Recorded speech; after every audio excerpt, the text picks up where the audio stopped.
बोलिए गजानंद महाराज की जय। ओ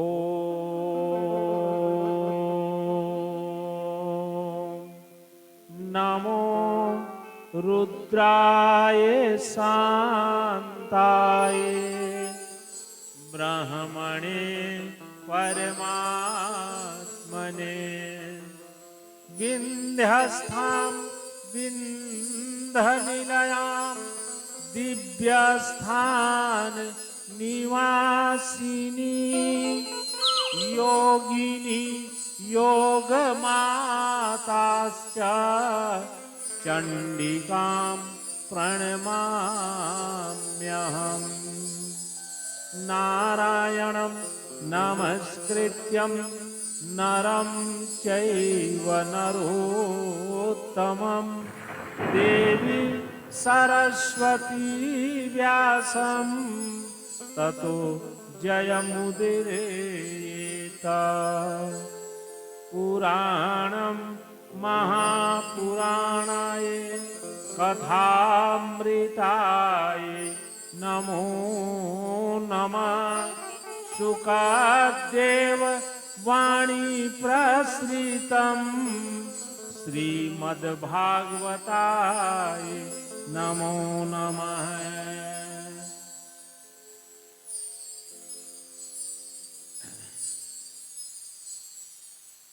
समस्त सज्जनों, श्रीमद्भागवत भागवत की कथा मैं आपको कल से सुनाऊंगा। आज मैं आपको केवल ये बता रहा हूं कि मैं 7 दिन तक आपको क्या सुनाऊंगा। का सुनिएगा आप लोग। मेरे बंधुओं, एक बार नारद जी जो समस्त लोकों में घूमते रहते हैं, वो घूमते घूमते कैलाश में चले गए जहां भगवान शिव रहा करते हैं। जैसे पहुंचे तो क्या देखते हैं कि वहां भगवान शिव नहीं है। अब माता पार्वती अकेले मिल गई। प्रणाम किए। नारद बाबा ने कहा, कहाँ है भगवान शिव? तो माता कहती हैं कभी भगवान शिव नहीं है। कहे माँ, मैं ऐसा ही कोई समय खोज रहा था जब आप तो रहें लेकिन भगवान शिव ना रहे। और तब माता पार्वती ने कहा कि बोलो नारद, क्या इच्छा है? तो नारद जी कहते हैं कि मैया, मैं संसार में घूमता रहता हूं और घूम करके मैंने कितना देवता देखे हैं। जा करके मैंने भगवान श्री नारायण को देखा, राजा देखे, महाराजा देखे, और मैंने ये देखा है कि किसी के गले में सुंदर फूलों की माला है, किसी के गले में हीरे जवाहरात की माला है, किसी के गले में सोने की माला जगमगा रही है, लेकिन भगवान शिव के गले में खोपड़ियों का माला, खोपड़ी का माला बना करके पहने। आप ये बताइए कि भगवान शिव के गले में जो खोपड़ी है वो किसकी खोपड़ी? अब माता पार्वती सुने तो कहे कि नारद, ये तो मुझको भी नहीं पता है कि वो किसकी खोपड़ी है। कहे ठीक है माता, आज तो मैं जा रहा हूं, लेकिन जब मैं फिर से आऊंगा तो इसको पूछ के रखिएगा और मुझको बताइएगा। अब नारद बाबा चल देते हैं। जब नारद बाबा चले गए, भगवान शिव आते हैं, और भगवान शिव जब आते हैं तो भगवान शिव से मैया ने प्रश्न किया, आप मुझको ये बताइए कि आपके गले में जो ये माला है और ये माला में खोपड़ी है, ये किसकी खोपड़ी है? भगवान शिव सुने तो मुस्कुराए, हंसे, कहे जान के क्या करोगे? हाँ? लेकिन माता ने कहा कि नहीं, आज मुझको बताइए कि ये किसकी खोपड़ी। अब भगवान शिव कहते हैं कि अगर तुझको बता दिए तो तुझको दुख होगा। है? माता ने कहा ठीक है, दुख भी होता है तो हो जाने दीजिए, लेकिन बताइए तो। भगवान शिव बताते हैं कि ऐ पार्वती, ये मेरे गले में जितनी खोपड़ी है ना, जितना माला है ना, ये समस्त जितना है, ये सब तुम्हारी खोपड़ी है। अब वो पूछने लगे कि ये मेरी खोपड़ी कैसे है। भगवान शिव बताते हैं कि जब जब तेरा जन्म होता है, हर बार तुम्हारा विवाह मेरे पास होता है, और जब तू मर जाती है तो तू मेरे लिए इतना प्रिय है कि मैं तेरे खोपड़ी को लेकर के उस धागा में पिरो के उसको माला बना के पहन लिया करता। अब माता पार्वती कहते हैं कि प्रभु, मेरा ये जितना खोपड़ी है इतना बार जन्म हो गया और मैं मर गई, और आप। तो भगवान शिव ने कहा कि देखो, मेरी मृत्यु नहीं, मैं नहीं मरता हूं, अविनाशी, जो कभी नष्ट नहीं होता है। वो कहते हैं कि ऐ पार्वती सुनो, मरता वो है जिसका जन्म होता है, जो गर्भ में वास करता है। मैं कभी गर्भ में वास नहीं करता हूं, मेरा कभी जन्म नहीं होता है, और जन्म नहीं होता है इसलिए मेरी मृत्यु नहीं होती। जिस प्राणी का जन्म होगा उसी की मृत्यु होती है। अब माता पार्वती पूछते हैं कि बताइए आखिर क्या बात है कि हम लोगों का जन्म लेते हैं, हम लोग मर जाते हैं, और आपका कभी न तो जन्म होता है न मृत्यु होता है, क्यों ना? और तब भगवान शिव बताए कि देखो, मैं एक ऐसी कथा को जानता हूं, अमर कथा, जिस कथा को पा जाने के बाद, जिस कथा को सुन लेने के बाद प्राणी मुक्त हो जाता है, उसको फिर कभी माता के गर्भ में नहीं आना पड़ता है। माता के गर्भ में नहीं आएगा तो जन्म नहीं होगा, और जन्म नहीं होगा तो उसका मृत्यु नहीं होगा। अब माता पार्वती ने कहा कि आप अगर ऐसी अमर कथा जानते हैं तो आप मुझको भी सुनाइए। आपके जैसा पति पा करके अगर मुझको अमर कथा नहीं मिला तब तो ये मेरा दुर्भाग्य है ना, तो इस कथा को मुझको भी सुनाइए। भगवान शिव ने कहा कि नहीं, मैं तुझको ये कथा नहीं सुना सकता हूं। क्यों? इसलिए नहीं सुना सकता हूं कि इस कथा को जो कोई भी प्राणी सुनेगा, जीव जंतु पक्षी कीट पतिंगा, जो सुनेगा वही अमर हो जाए। तो इसलिए सबको तो अधिकार नहीं है ना। और तब माता पार्वती कहती हैं, चाहे जैसे भी हो आप मुझको कथा सुनाइए। अब उनके जिद के आगे भगवान शिव को कथा सुनाना पड़ता है, लेकिन ऐसा जगह खोजे कि जहां पर कोई चिड़िया तक ना रहे, कोई कीड़ा तक ना रहे। हिमालय के गुफा में ले गए और अपने त्रिशूल है, सबको यहां से बाहर भगा दो। अब भगवान शिव का त्रिशूल चलता है, सब जीव जंतु भागने लगे। उसी समय एक तोता ने अंडा दिया था, अंडा फोड़ दिया, बच्चा तो निकल गया। अब भगवान शिव का त्रिशूल चला तो डर के मारे वो सुगा तो भाग गया, लेकिन सुगा का छोटा बच्चा तो नहीं भाग सकता है। तुरंत जिसने जन्म लिया है वो तो नहीं भाग सकता है, और वो घोंसला में खोता में रह गया। इधर सब जीव जंतु भागने लगे, त्रिशूल सबको भगा दिया। मेरे बंधुओं, तब जाकर के भगवान शिव ने कथा कहना शुरू की। भगवान शिव कथा सुना रहे हैं, अमर कथा, अमरनाथ गुफा में। जिसको आज भी अमरनाथ गुफा कहा जाता है।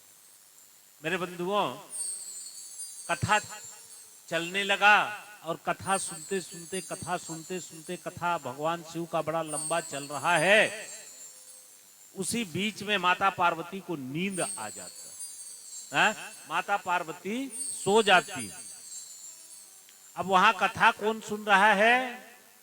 माता पार्वती और वो सुगा का बच्चा जो घोंसला में जन्म तो ले लिया लेकिन उड़ नहीं सकता। जब जब भगवान शिव कथा सुनाते थे, बीच बीच में हुकारी भरती थी माता पार्वती, हाँ हाँ बोलती थी। सुगा का बच्चा, सुगा का बच्चा, सुगा की जाति ऐसी होती है जो सुनता है वही बोलता है। अब वो कथा तो नहीं बोल सकता था, लेकिन जैसे हाँ हाँ बोलती थी माता पार्वती, उसको सुन करके वो भी हाँ हाँ बोलता था। बोलता रह गया, भगवान शिव कथा सुनाते रह गए। अंत में जब कथा समाप्त हो गया तो भगवान शिव उठे, खड़े हुए, और खड़े हुए तो क्या देखते हैं कि पार्वती सो रही है। जाके जगाए और जगाने के बाद कहते हैं तुम सो रही है? तो कहे हाँ, मुझको नींद आ गया। कब नींद आ गया? मुझको पता ही नहीं है कि कब नींद आ गया। अच्छा ये बताओ कथा कहां तक सुने थे?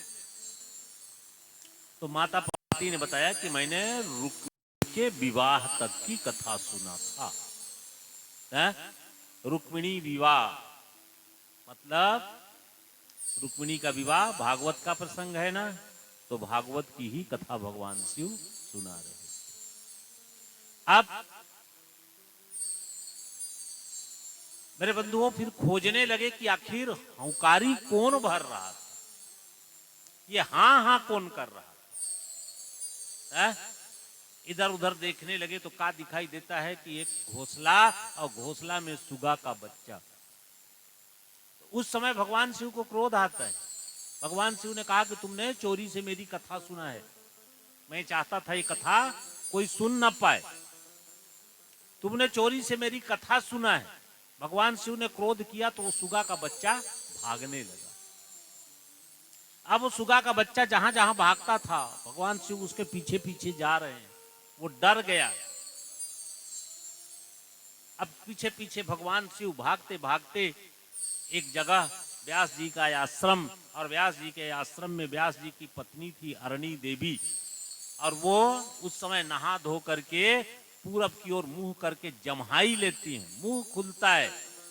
उस सुगा देखा कि कहीं तो मैं बचूंगा नहीं भगवान शिव के क्रोध से। भगवान शिव अपने हाथ में त्रिशूल लेके चले आ रहे हैं, तो वो जा करके और व्यास जी के पत्नी के मुंह में घुस जाता है। अब वो सुगा चला गया पेट में, सुगा का बच्चा पेट में। भगवान शिव चले आए। भगवान शिव ने कहा व्यास जी मैं तुम्हारे पत्नी के पेट को फाड़ डालूंगा, अपने उस चोर को निकालूंगा जिसने चोरी से कथा सुनी है मेरी। अब व्यास जी डर गए। व्यास जी ने हाथ जोड़ करके कहा प्रभु ऐसा मत करिए, नारी हत्या मत करिए, आपके लिए नारी हत्या करना उचित भी नहीं है। अवश्य ये सुगा का बच्चा चला गया है पेट में, और अब ये गर्भ में चला जाएगा, ये संतान बन के जन्म लेगा, और प्रभु जब संतान बन के जन्म लेगा मैं इस संतान को आपको ही समर्पित कर दूंगा, आपके पास ही रहेगा, आपकी सेवा करेगा, लेकिन इस समय मेरी पत्नी की हत्या मत करिए। भगवान शिव को भी दया जाता है। भगवान शिव ने कहा अच्छा जाओ, कथा तो इसने सुन लिया तो ये अमर हो गया, ये मरेगा नहीं ना, जन्म लेगा, और जैसे जन्म लेगा ये जिस कथा को सुना है उसी कथा का वाचन करने वाला, उसी कथा को सुनाने वाला कथावाचक बनेगा। हमेशा इसके मति में भगवान कृष्ण की छवि रहेगी। ऐसा आशीर्वाद दे करके और भगवान शिव वापस चले जाते हैं। मेरे बंधुओं इधर व्यास जी बड़े प्रसन्न, मेरे घर में संतान होगा, मेरे आंगन में बालक खेलेगा, मेरे आंगन में जब वो चलेगा तो मुझको बड़ा आनंद आएगा, मेरी गृहस्थी पूरी हो जाएगी, बड़े आनंद में हैं। लेकिन 8 महीना, 9 महीना, 10 महीना, 11 महीना, 14 महीना बीतता चला गया, लेकिन वो बालक जन्म नहीं ले रहा। और जब जन्म नहीं ले रहा, एक दिन व्यास जी अधीर हो गए। व्यास जी गए और गर्भ में जो बालक था उसी से बात करने लगे कि तू बाहर आता काहे नहीं है। वो बालक कहता है कि नहीं, मैं बाहर नहीं जाऊंगा। मैंने भगवान के जिस स्वरूप को सुना है और उसी में ध्यान लगा कि मैं यहां पड़ा हूं, और जैसे मैं यहां से बाहर जाऊंगा ना तो मैं जानता हूं ये मेरे पिता हैं, ये मेरी माता है, ये मेरा अपना है, ये मेरा पराया है, और इसी में मैं बंध के रह जाऊंगा, माया में बंध के रह जाऊंगा, और ये रूप जो मैं सुना हूं वो भूला जाएगा, इसलिए मैं बाहर नहीं आऊंगा।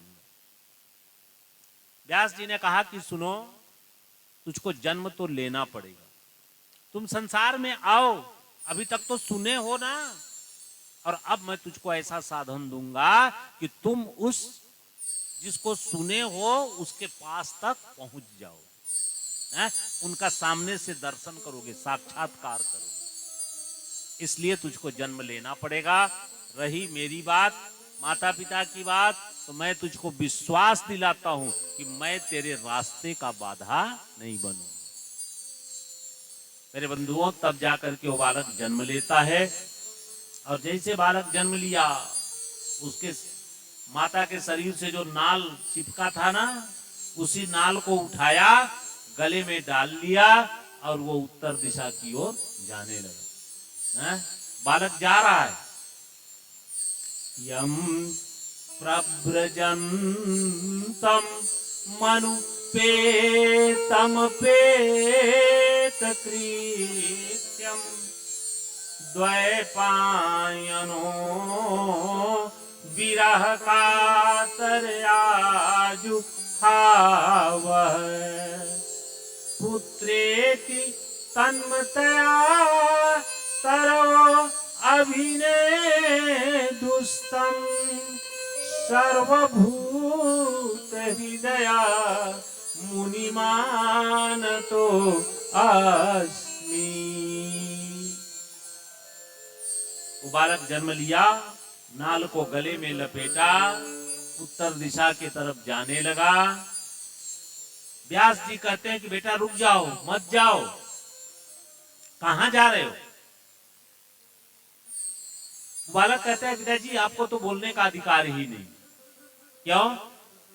कहे मैं जब गर्भ में था तभी आपने कह दिया कि तेरे रास्ते का बाधा नहीं बनूंगा, और मैं जा रहा हूं अपने लिए साधन बनाने के लिए, तप करने के लिए। तो पिता ने कहा कि सुनो, तुम ब्राह्मण के बेटा हो, अब ब्राह्मण का बेटा जो होता है उसको तप करने का अधिकार तब तक नहीं होता है जब तक उसका जनेऊ नहीं हो जाता है। तुम्हारा अभी जनेऊ कहां हुआ? तो दिखा दिए, जो गले में लपेटे थे ना नाल, कहे कि बाप मेरे पिताजी यही है मेरा जनेऊ, यही है मेरा जनेऊ, और अब मुझको जाने दो। वो बालक चलता चला गया, पीछे पीछे व्यास जी दौड़ते दौड़ते जा रहे हैं, मेरे बेटा दौड़िए, लौट आओ, लौट आओ, लौट आओ, तेरी माता को कौन सा जवाब दूंगा, अभी तो वो होश में नहीं है, होश में आएगी ना, पूछेगी मेरा बेटा कहाँ है तो क्या बताऊं। लेकिन वो बालक कुछ सुन नहीं रहे। रास्ते में नदी मिलती है, नदी पार करके बालक चला गया, पीछे पीछे व्यास जी आ रहे हैं। कुछ स्त्रियां वहां स्नान कर रही थी, उनके शरीर में कम कपड़े थे। बालक चला गया, स्त्रियां स्नान करती रह गई, लेकिन जैसे व्यास जी आए जल्दी जल्दी से भाग के वो लोग अपने कपड़ा पहनने लगे। व्यास जी ने प्रश्न किया, मेरा बेटा इसी रास्ते से गया, उस समय तुम लोग अपना कपड़ा नहीं पहने, और मैं आ रहा हूं तो कपड़ा पहन रहे हो, क्यों?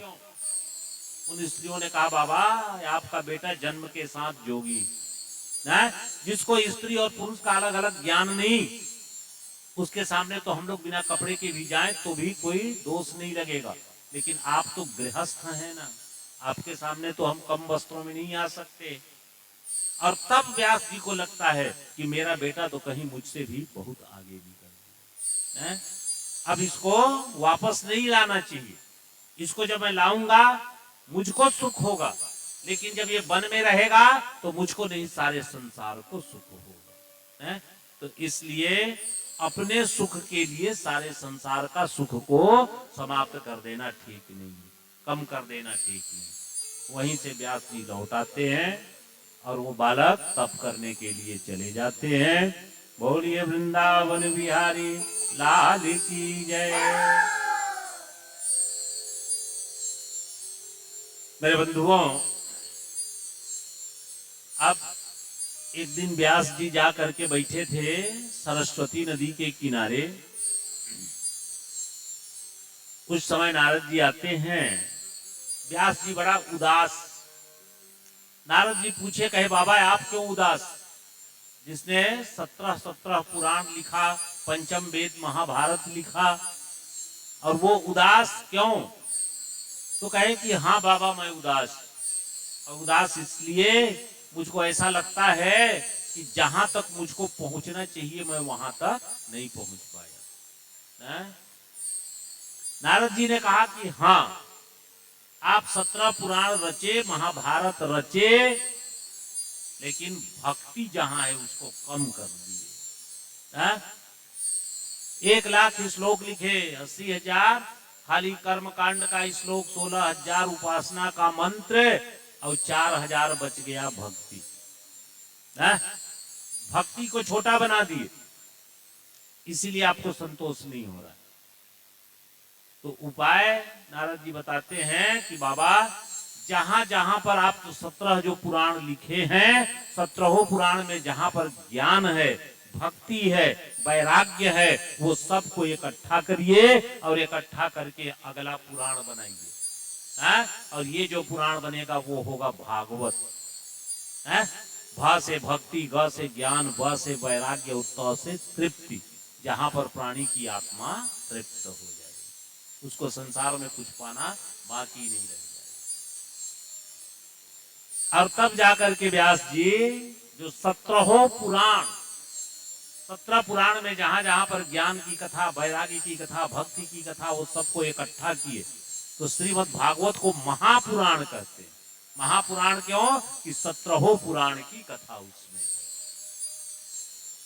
सबको इकट्ठा किए और इकट्ठा करके 335 अध्याय, 12 स्कंद, 18,000 श्लोक भागवत बना करके तैयार कर दिया।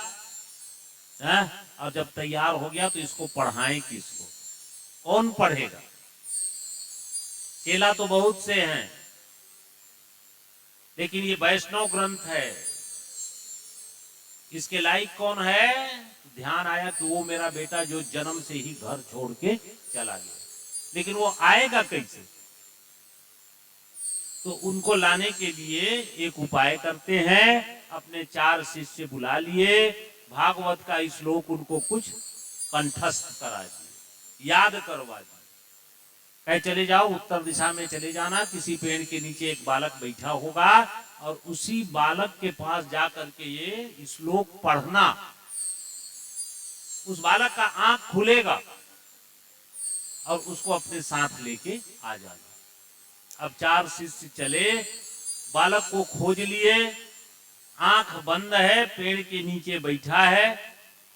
4 दिशा में 4 बालक चारों तरफ खड़ा हो गए और भागवत का सुंदर श्लोक, 10वें स्कंद का श्लोक, भगवान कृष्ण की कथा, वही का श्लोक कहना शुरू किए। बरहापीडम नटवर वपुः कर्णयोः कर्णिकारः बिभ्रद्वास कनक कपिशं वैजयन्ती च मालाम् रंध्रान वेणुर्धरे सुधायाम् पूरयन् गोप वृंदारण्यम् स्वपद रमणम् प्राविशद गीत कीर्ति। इसी सुंदर श्लोक का वाचन किया। ये श्लोक कब का है? जिस समय भगवान वृंदावन में प्रवेश कर रहे थे। जैसे इस श्लोक को सुने तो बालक का जो आंख बंद था, आंख खुल गया। वो कहता है कहां कहां? वो चारों चेला लोग पास में आ गए। किसको पूछ रहे हो? तो बताए कि ये जो अभी तुम लोग रूप बताए, ये रूप कहां है? कहे हम तो ये नहीं जानते हैं कि कहां है, लेकिन अगर ये श्लोक आपको अच्छा लगा ना तो आप हमारे साथ चलिए हमारे आश्रम में। हमारे गुरुजी ऐसा 18,000 श्लोक बना के रखते हैं। हमारे गुरुजी से हम आपको पढ़वा दें। तो जो बालक जन्म के साथ घर छोड़ के चला गया था, एक श्लोक के लालच में फिर से वापस अपने पिता के आश्रम में चला आया। अब उनका जनेऊ संस्कार होता है। जनेऊ संस्कार के बाद पूरा भागवत पढ़ाया जाता है। सुख से पैदा हुए हैं, सुख माने सुग्गा, इसलिए उनका नाम सुखदेव जी महाराज होता है। मेरे बंधुओं, सुखदेव जी ने ही श्रीमद् भागवत पढ़ाया है। जब पढ़ा के उनको तैयार कर लिए तो कहे कि अब कहां जाएं? कहे चले जाओ वृंदावन। वृंदावन में क्यों? वृंदावन में इसलिए कि तुम जिस रूप को सुने हो वो तुमको वृंदावन में ही मिलेगा। जा करके कृष्ण भगवान को खोजो, उनसे साक्षात्कार करो, भगवान कृष्ण को अपने सामने पा जाओ। और भगवान कृष्ण कहाँ मिलेंगे? वृंदावन। और कैसे मिलेंगे? तो उनके पाने के लिए रास्ता है राधा नाम। जो राधे राधे बोलता है ना, भगवान उसके पास चले आते हैं। जो कृष्ण कृष्ण बोलता है ना, उसको तो भगवान के पास जाना पड़ता है, लेकिन जो राधे राधे बोलता है ना, उसके पास भगवान चले आते हैं। तो इस तरह से वृंदावन। मेरे बंधुओं, आइए थोड़ी देर के लिए हम लोग भी वृंदावन में चलते हैं, वृंदावन का ध्यान करते हैं। जिस वृंदावन में वृंदावन के वृक्ष को मरमन जाने को, डाल डाल और पात पात में राधा राधा हो। सांवरिया ले चल परली पार, सांवरिया ले चल परली पार। सांवरिया ले चल परली पार, सांवरिया ले चल परली पार। सांवरिया ले चल परली पार। जहाँ विराजे राधा रानी, जहाँ विराजे राधा रानी, जहाँ विराजे राधा रानी, अलबेली सरकार। सांवरिया ले चल परली पार, सांवरिया ले चल परली पार। सांवरिया ले चल परली पार। सांवरिया ले चल परली पार।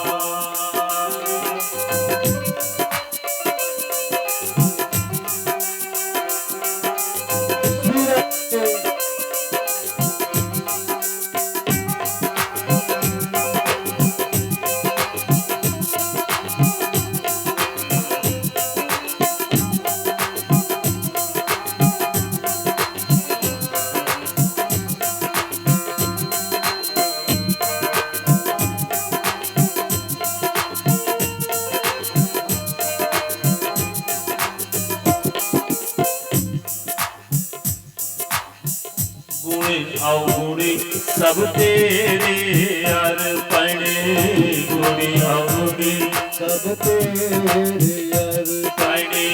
पाप पाप पुण्य सब तेरे अर्पण, पाप पुण्य सब तेरे अर्पण, बुद्धि सहित मन तेरे अर्पण, बुद्धि सहित मन तेरे अर्पण, ये जीवन भी तेरे अर्पण, ये जीवन भी तेरे अर्पण।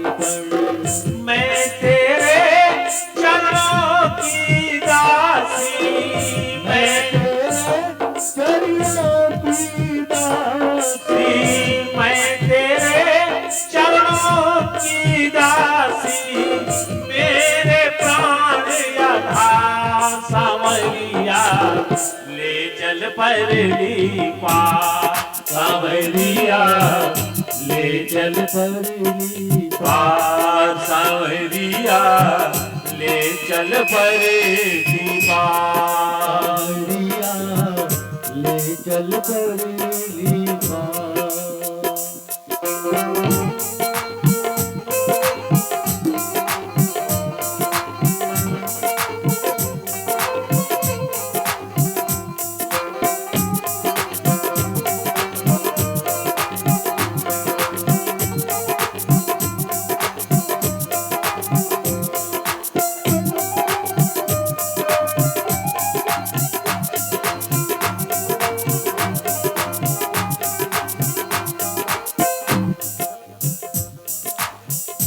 मैं तेरी आस लगा बैठी हूँ, मैं तेरी आस लगा बैठी हूँ, मैं अपना आप लुटा बैठी हूँ, मैं अपना आप लुटा बैठी हूँ, मैं आंखें खूब पका बैठी हूँ, मैं आंखें खूब पका बैठी हूँ, मैं लज्जाशील गवा बैठी हूँ, मैं लज्जाशील गवा बैठी हूँ। सांवरिया तू मेरी रागिनी, सांवरिया तू मेरी रागिनी, सांवरिया तू मेरी रागिनी, मैं तेरा मल्हार सांवरिया, ले चल परली पार सांवरिया, ले चल परली पार सांवरिया, ले चल परली पार सांवरिया, ले चल परली पार। जहाँ विराजे राधा रानी, जहाँ विराजे राधा रानी, अलबेली सरकार सांवरिया, ले चल परली पार सांवरिया, ले चल परली पार सांवरिया, ले चल परली पार सांवरिया, ले चल परली पार सांवरिया, ले चल परली पार सांवरिया, ले चल परली पार।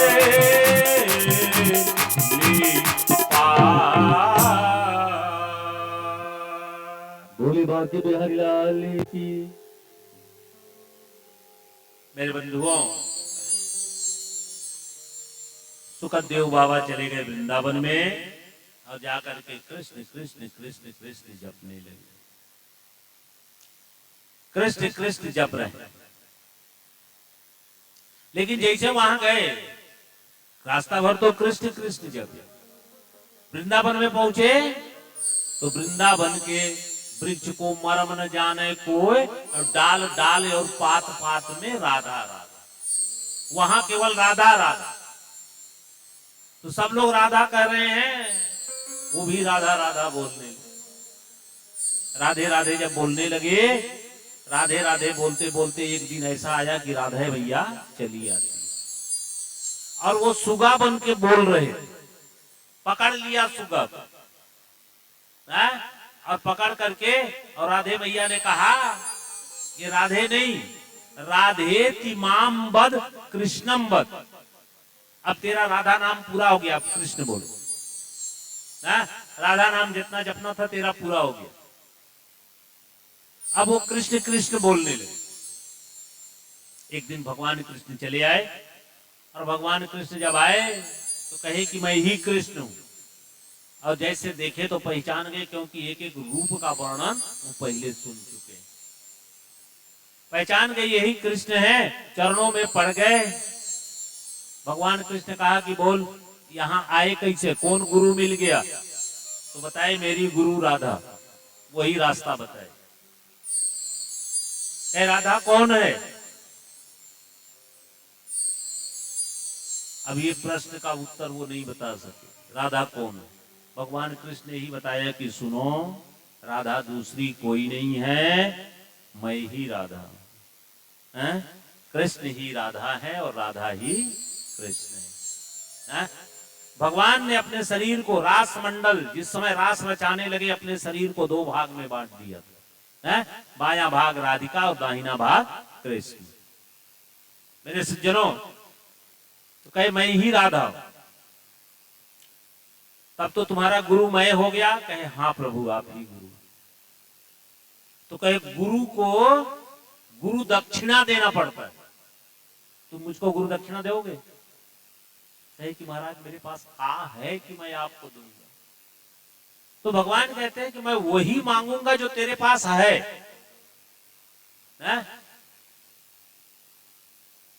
कहे प्रभु अगर मैं आपको कुछ दे दिया तब तो मैं बड़ा सौभाग्यशाली हो जाऊंगा कि मैं भगवान को कुछ दे सका। इतना मेरे पास कुछ था कि मैं भगवान को दे दी। मांगिए। तो भगवान मांगे थे गुरु दक्षिणा। क्या मांगे थे? एक दिन ऐसा आएगा कि मेरा बचाया हुआ एक बालक न, और वो घर द्वार छोड़ के जा करके गंगा के किनारे बैठ जाएगा। भगवान उसको अपना बेटा मानते थे, परीक्षित को, इसलिए क्योंकि भगवान ने ही उसको प्राण दिया था। जन्म लिया वैसे ही वो उसको अश्वत्थामा मार देना चाहते थे, तो भगवान ने बचाया।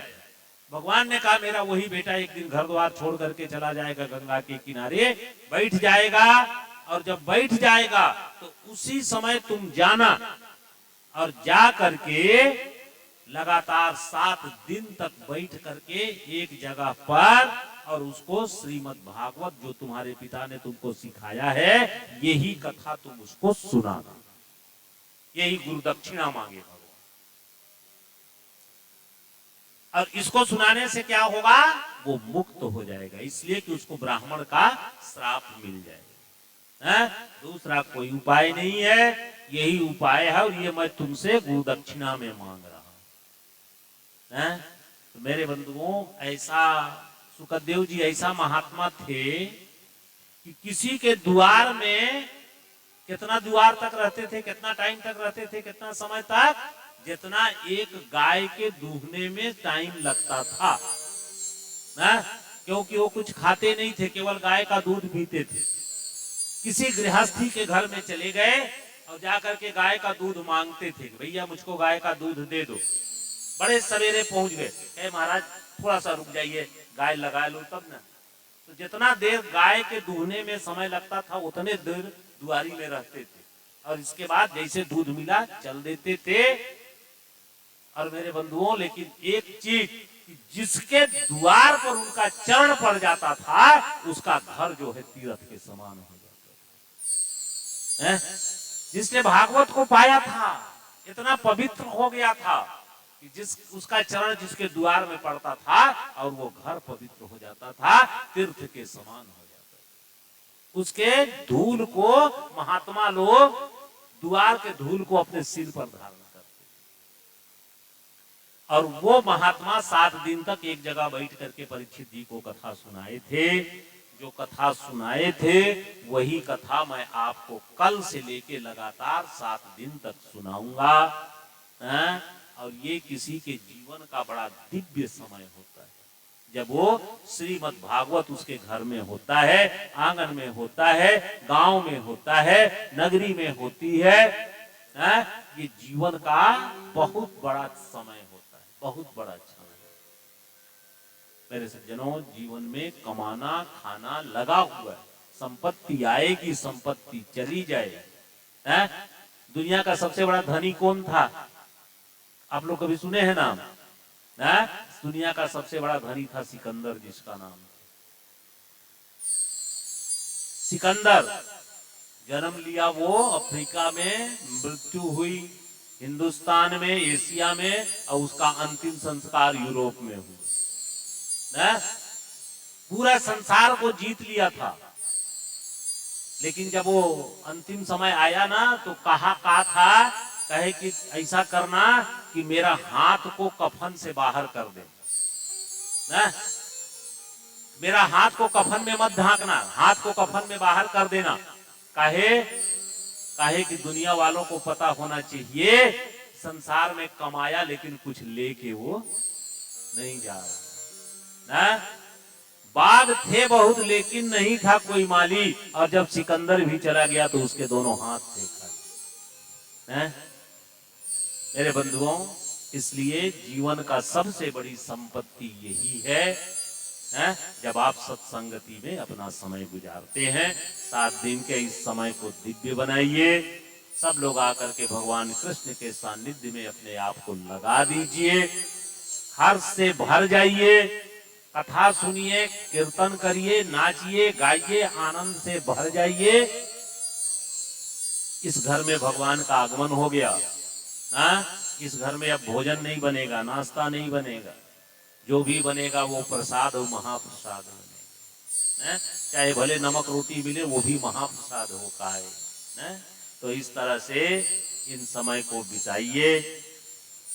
अब ज्यादा समय हो गया है, आज ठंड का दिन है। कल से आप ठीक 1 बजे, 1 बजे से टाइम रखे हैं, 1 बजे से 5 बजे तक देखेंगे कल कैसा। अगर 1 बजे से 5 बजे तक टाइम सही रहता है तो उतना ही चलेगा, और जैसा आगे पीछे करना चाहे तो कर भी सकते हैं ना।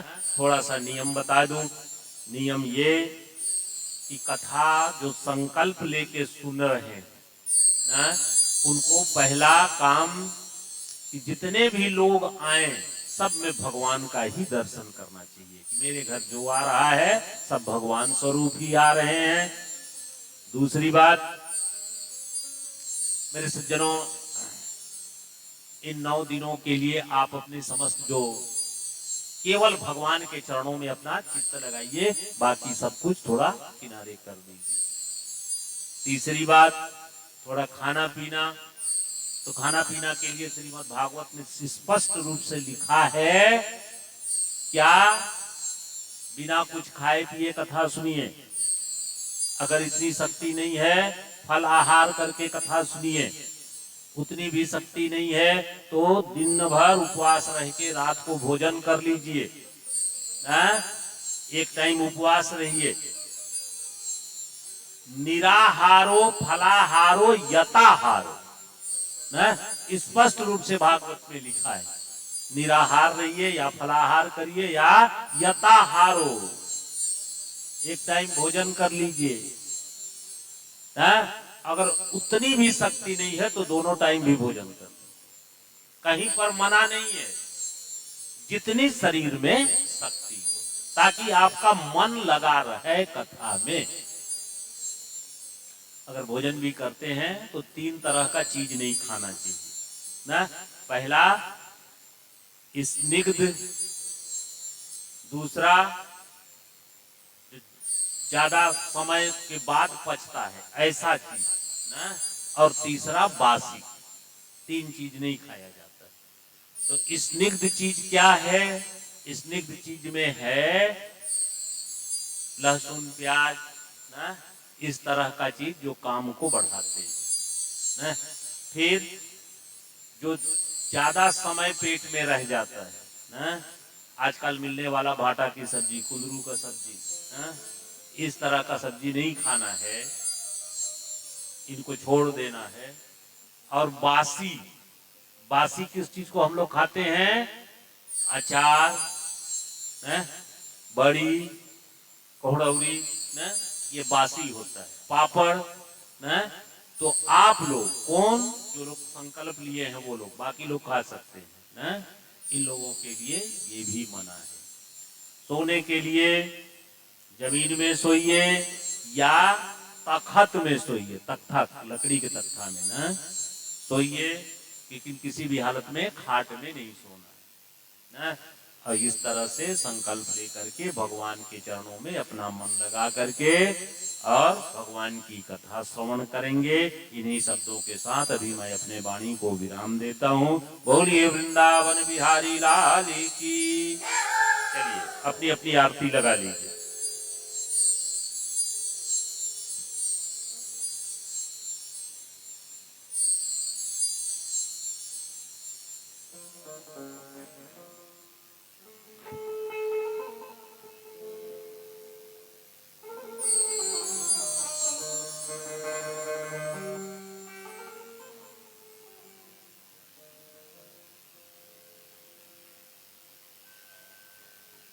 यहाँ प्रसाद रखा हुआ है, दोनों में लाके चढ़ा दीजिए।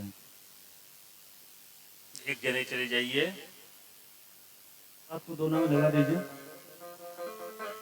वहां है दोनों। ठाकुर कहाँ है?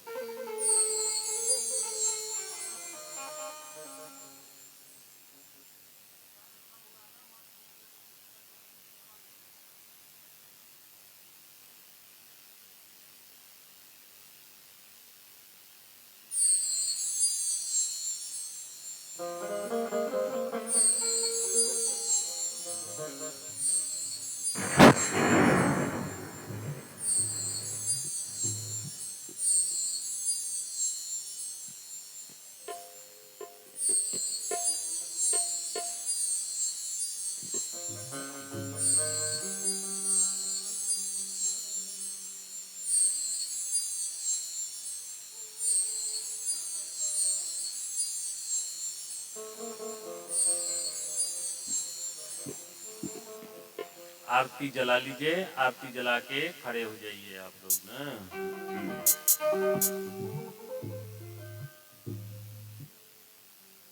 आरती जला के थोड़ा सा आचमनी कर लीजिए। आचमनी कर लीजिएगा थोड़ा सा।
हाँ चलिए खड़े हो जाइए, लेके आरती।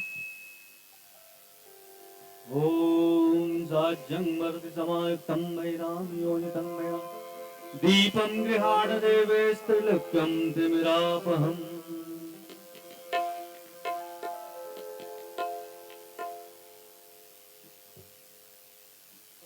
कर्पूरगौरं करुणावतारं संसारसारं भुजगेन्द्रहारं सदा वसन्तं हृदयारविन्दे भवं भवानी सहितं नमामि। नीलाम्बुजश्यामलकोमलाङ्गं सीतासमानो कृतवामभागं पाणौ महासा यज्ञचारुचापं नमामि रामं रघुवंशनाथं नमामि रामं रघुवंशनाथं। मनोजवं मारुतुल्यवेगाजितं यां बुद्धिमतामगैतं वादात्मयं मानयोधमुख्यं श्रीरामदूतं शरणं प्रपद्ये। बोली वहां के बिहारी लाल की जय। बाल मुकुंद मुरारी श्याम तेरी आरती उतारूं। बाल मुकुंद मुरारी श्याम तेरी आरती उतारूं। बाल मुकुंद मुरारी श्याम तेरी आरती उतारूं। बाल मुकुंद मुरारी श्याम तेरी आरती उतारूं। आरती उतारूं तो फिर तन मन वारूं। आरती उतारूं तो से तन मन वारूं। आरती उतारूं तो फिर तन मन वारूं। आरती उतारूं तो से तन मन वारूं। गोवर्धन गिरधारी श्याम तेरी आरती उतारूं।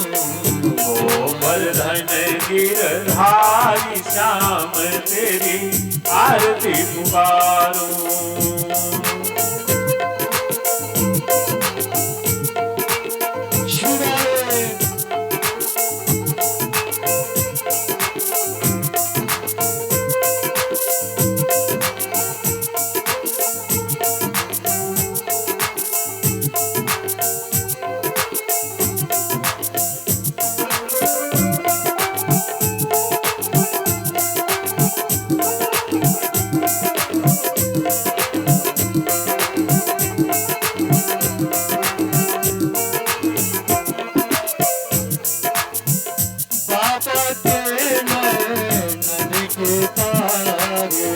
बाबा के नयन के तारे।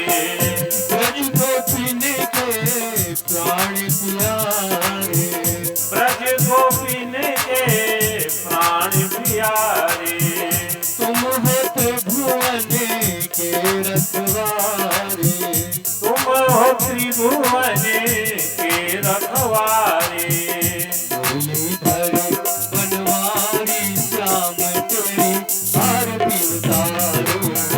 मुरलीधर बनवारी श्याम तेरी आरती उतारूं। बाल मुकुंद मुरारी श्याम तेरी आरती उतारूं। बाल मुकुंद मुरारी श्याम तेरी आरती उतारूं।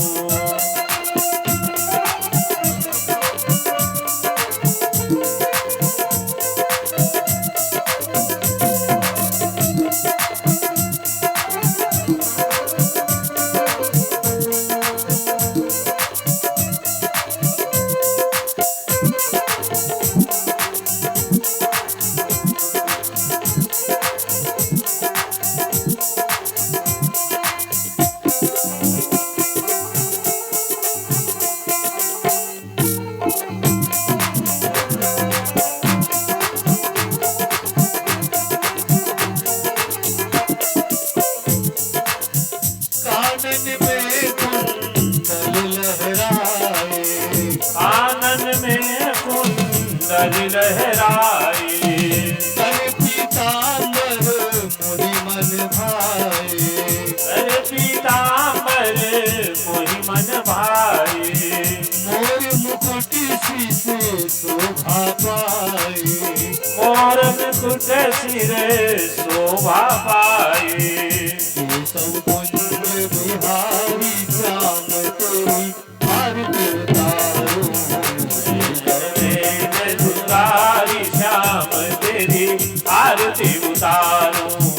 बाल मुकुंद मुरारी श्याम तेरी आरती उतारूं। बाल मुकुंद मुरारी श्याम तेरी आरती उतारूं।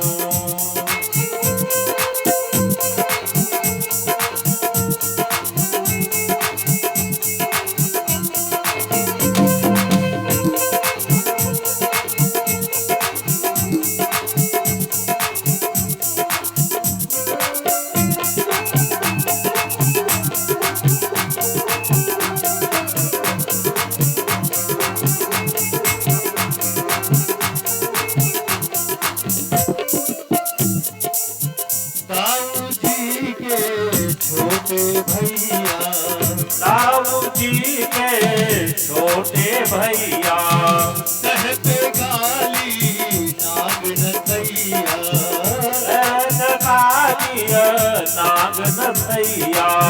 ब्रज में नाचे ताता थैया, ब्रज में नाचे ताता थैया। संग में राधा जी प्यारी, श्याम तेरी आरती उतारो। बाल मुकुंद मुरारी श्याम तेरी आरती उतारो। आरती उतारो तो फिर तन मन वारो, आरती उतारू तो फिर तन मन वारू। गोवर्धन गिरधारी श्याम तेरी आरती उतारो। गोवर्धन गिरधारी श्याम तेरी आरती उतारू। बाल मुकुंद मुरारी श्याम तेरी आरती उतारो। बाल मुकुंद मुरारी श्याम तेरी आरती उतारू। मैया तेरी आरती उतारो, कन्हैया तेरी आरती उतारू। जाइए आप लोग जाके और वो उसका एक चक्कर लगा लीजिएगा, एक भी चक्कर। बोले वृंदावन बिहारी लाल की जय।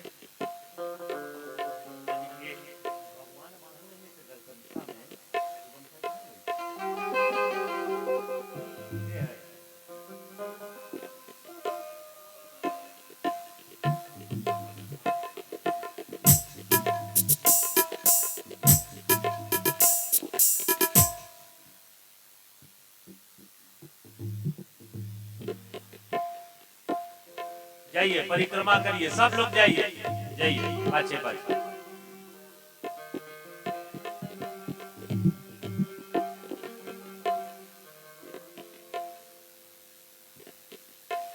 श्री श्याम जय श्याम राधे श्याम, श्री श्याम जय श्याम राधे श्याम।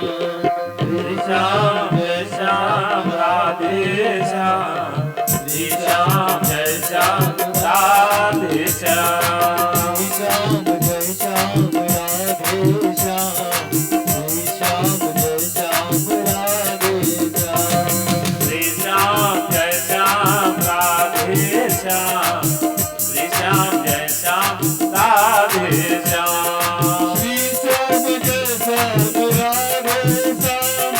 श्री श्याम जय श्याम राधे श्याम, श्री श्याम जय श्याम राधे श्याम। श्री श्याम जय श्याम राधे श्याम, श्री श्याम जय श्याम राधे श्याम। श्री श्याम जय श्याम राधे श्याम, श्री श्याम जय श्याम राधे श्याम। श्री श्याम जय श्याम राधे श्याम, श्री श्याम जय श्याम राधे श्याम। श्याम जय श्याम राधे श्याम, श्री श्याम जय श्याम राधे श्याम।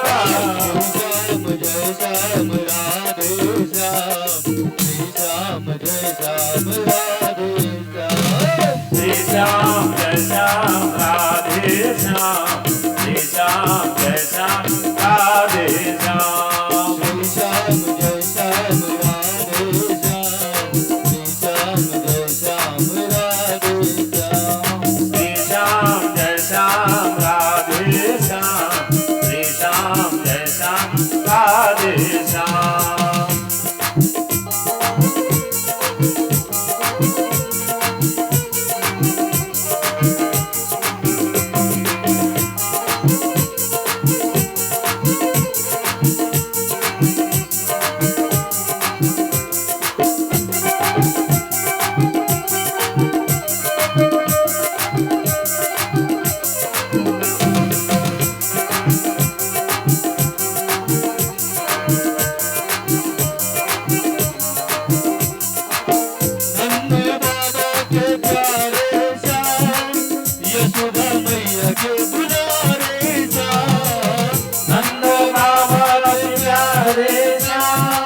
यशोदा मैया दुलारे श्याम, नंद बाबा के प्यारे श्याम, यशोदा मैया के दुलारे श्याम। नंद बाबा के प्यारे श्याम, यशोदानंद दुलारे श्याम। जय श्याम राधे श्याम, जय श्याम राधे श्याम। श्री श्याम जय श्याम राधे श्याम,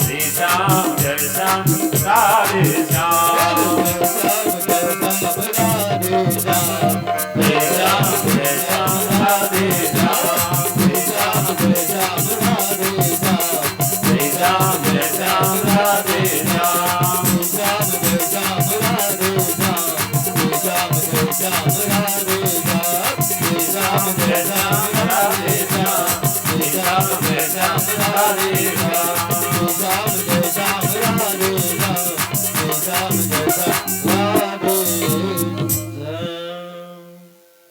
बोले वृंदावन बिहारी लाल की जय भागवत भगवान की जय यज्ञ भगवान की जय सब देवताओं की जय संतों की जय बोले संध्या पूजा आरती की जय जय सीताराम।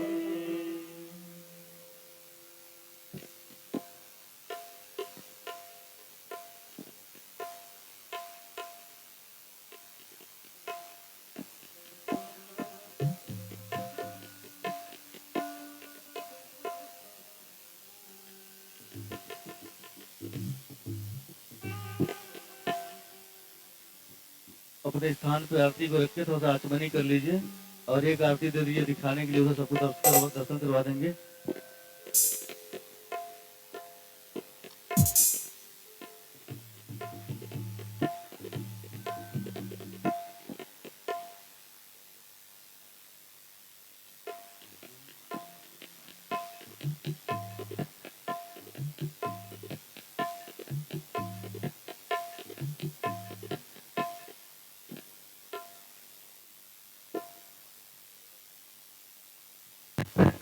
आचमनी कर लीजिए आरती का और एक आरती ले जाके दिखा दे सबको।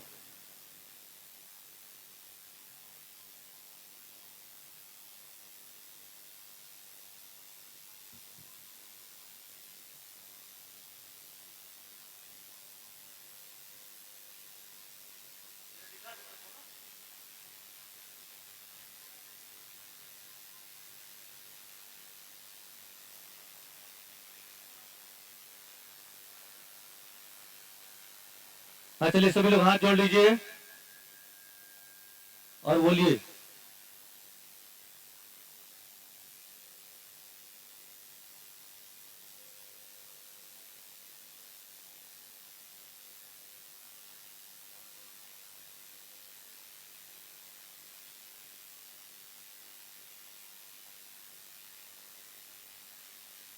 चलिए हाथ जोड़िए। त्वमेव माता च पिता त्वमेव त्वमेव बन्धु च सखा त्वमेव त्वमेव विद्या द्रविडं त्वमेव त्वमेव सर्वं मम देव देव। सभी लोग झुक के भगवान को प्रणाम कीजिए। नमस्तुवन्ताय सहस्रमूर्तये सहस्रपादाच्च शिरोरवावे सहस्रनाम्ने पुरुषाय शाश्वते सहस्रकोटि नमो नमः।